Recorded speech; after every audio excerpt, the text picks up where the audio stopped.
লায়লা আর মালা দুই বোন। লায়লা বড়, মালা ছোট।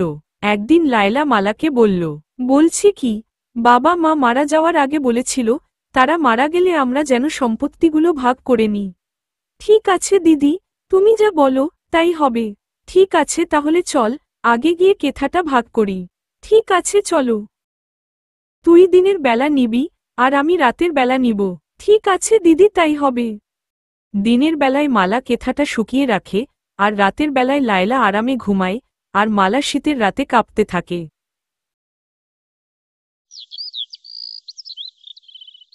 বোন, ফল গাছটার গোড়াটা তোকে দিলাম, উপরটা আমি রাখলাম। ঠিক আছে দিদি, তাই হবে। মালা গাছের গোড়ায় জল দেয় আর বড় দিদি লায়লা আরাম করে গাছের ফল খায়।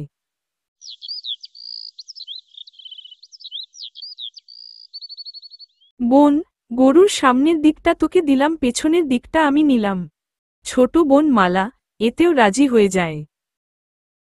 মালা গরুটির খুব যত্ন নেয় এবং গরুটিকে ঘাস এনে খাওয়ায়। আর বড় দিদি লায়লা আরাম করে করে গরুর দুধ খায়।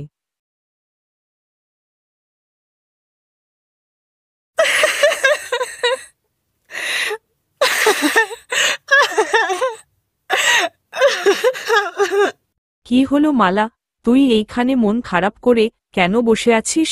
তারপর মালা তার প্রতিবেশী আন্টিকে সব খুলে বলে, মালা, তুই খুব সহজ সরল মেয়ে, আর এই সরলতার সুযোগ তোর বড় বোন নিয়েছে।